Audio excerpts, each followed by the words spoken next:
Part 3, Chapter 1, Fateful Meeting. We have Barnaby, we have Babette, we have Bridget, and of course the cat named Beauregard.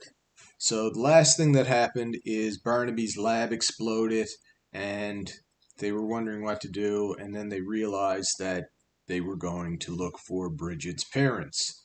So we'll pick up last line of the last time. So once he was reminded that they're going to go look for Bridget's parents, he said, "I apologize. Of course, where do we begin?" asked Barnaby.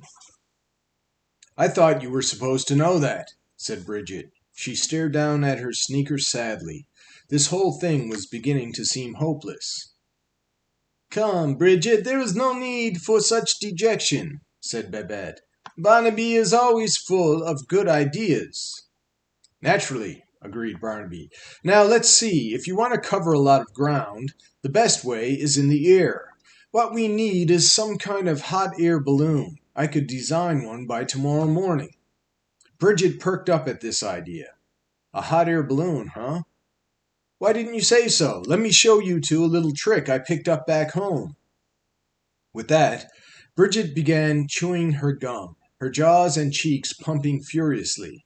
Then slowly she blew a large pink bubble, bigger than a beach ball, toward the sky. And, to Babette and Barnaby's and Beauregard's amazement, she began to lift off the ground. "Oh my, you Americans are incredible!" cried Babette. "How convenient!" remarked Barnaby. "A hot air balloon you can carry in your mouth." With a loud smack, Bridget sucked her gum back into her mouth and plopped back down in front of them. "How about it, guys? I can't look down very well while I do that, but if you hold on to me, you can look for me." "Sounds fascinating," said Barnaby. Babette agreed, so Bridget took a deep breath and began to create a blimp made of bubble gum. As she rose into the air, her two friends grabbed on, Barnaby on her right leg, Babette on the left, and they began their ascent. But just as they became airborne, Barnaby let out a squeal. "Aye! That cat just jumped on my leg!" "So we have a feline stowaway, eh?" said Babette. "Careful then, Barnaby. The last thing we need is to drop a 100-pound cat on some innocent Parisian." Soon the four of them were floating above the rooftops of the city, eagerly searching for the misplaced parents. Unfortunately, they didn't notice the angry black clouds forming overhead. You can see what I mean about those kids needing help now, can't you? That Barnaby, for instance, he certainly knows how to put words together. But being articulate doesn't necessarily mean you have common sense. And Babette, well, she's obviously just out for a bit of excitement. She's not naive, that's for sure, but even the most worldly wise girl needs looking after now and again. Bridget? She seemed tough enough, all right, but I figured she just might have gotten a little big for her britches, if you'll pardon the expression. And as for me, speaking about Beauregard, well, a trauma like that frightening gym sock explosion should have been enough to deter me from any further involvement with that crazy bunch of kids. The decision to jump onto Barnaby's leg was pretty spontaneous. I just saw them floating away, and the next thing I knew, I was floating away with them. It wasn't long after takeoff that I realized we might be in trouble. The sun was setting, and the air was unusually sultry for a fall day, sticky and hotter than the 4th of July. A gust of wind blew some damp air in my face, which I was grateful for at first. But then another gust came, and I realized it had started to rain. Big, fat, heavy raindrops. Then, all at once, everything let loose. The air became so turbulent it felt as though we were riding a roller coaster. The rain came down in buckets. I was reminded of the monsoons of southern Asia, those winds that brought such heavy rain. How well I remember the lazy evenings I used to spend in Bangkok, waiting out the storms with a beautiful, exotic, but I digress. Back to the subject. The winds swirled around us faster and faster until they built up such velocity I feared we would be thrown far off course. But there was nothing I could do except hold on tight, and hope Barnaby held on tight, and wait for the storm to die down. When it finally did, I almost wished we were still high in the air being whipped by wind and water. We had landed safely in a grassy field, but our relief quickly faded into fear, and we were immediately surrounded and taken prisoners and held captives of the Jackal army.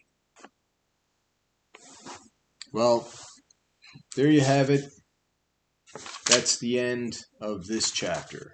So, before we go on to chapter 2, let's look at some of the words that we seen in this chapter.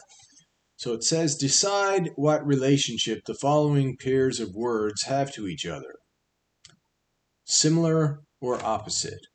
So the first, anxiety and uneasiness. Well, that's similar.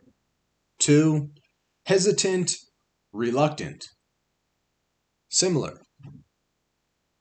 Chic and unkempt. Chic, they often say. These are opposites, of course. Carousing and gallivanting. Same. Sophisticated and naive. Opposite. Suspicion and trust. Opposite.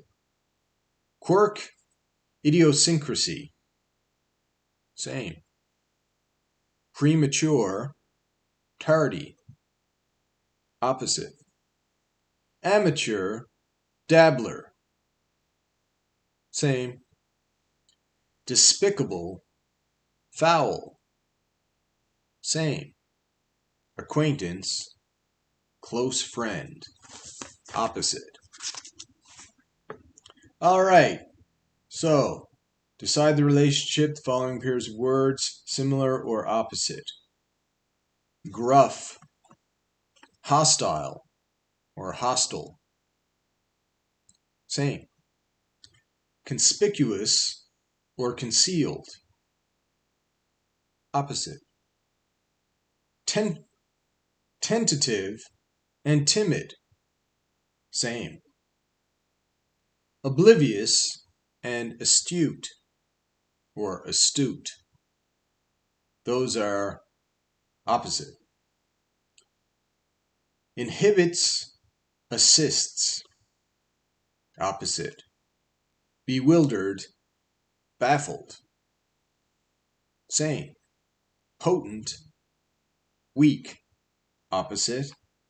Toxic, contaminated. Same. Abrupt, sudden.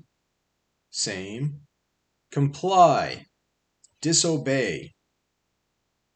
Opposite. Tenement, mansion. Opposite. A tenement is government housing. It's a building built for poor people that the taxpayers pay for. How many more? Yeah, we'll do some more of these.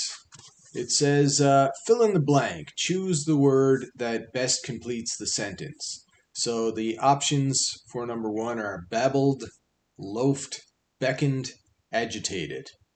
Mark was the happiest guy at the party when the girl he had been staring at all evening finally noticed him and blank him to come over to her. Beckoned. She beckoned him to come over to him. sympathy, envy, dejection, aversion. When the little girl dropped her ice cream cone in the dirt, the ice cream man felt sympathy for her and gave her another one for free. Amorous, vigorous, pompous, spontaneous. Sally hadn't planned on traveling to the beach for the weekend, but the weather was so beautiful that she made the spontaneous decision to hop into her car and head for the shore.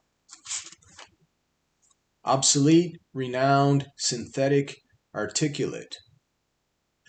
The invention of the compact disc players made turntables and vinyl records practically obsolete, which means outdated. Barry got a reputation for being the coolest kid in school because he always acted content, nonchalant, adamant, or turbulent. Well, nonchalant, no matter what was happening to him or around him. So nonchalant means he just acted cool. Irk, vacate, deter, or verify. I agree, much stricter punishments are needed to deter cheating in the classroom, said the principal, but spanking the students is against the law. Essence, ego, gentility, or plight. Until the recent article in National Geographic, people didn't know about the plight of the blue-tongued skinks, the little lizards who are hunted down and killed by the hundreds every day so their skins can be used for belts and wallets. Well, this is getting kind of old. The video is getting long. So we'll start chapter 2, the end of the Elephant Empire, next time. I hope you enjoyed this story. Till next time, who loves you, baby? This guy, don't forget it. Remember, you're somebody's favorite person in this world. Probably mine. So till next time, love you, and talk soon.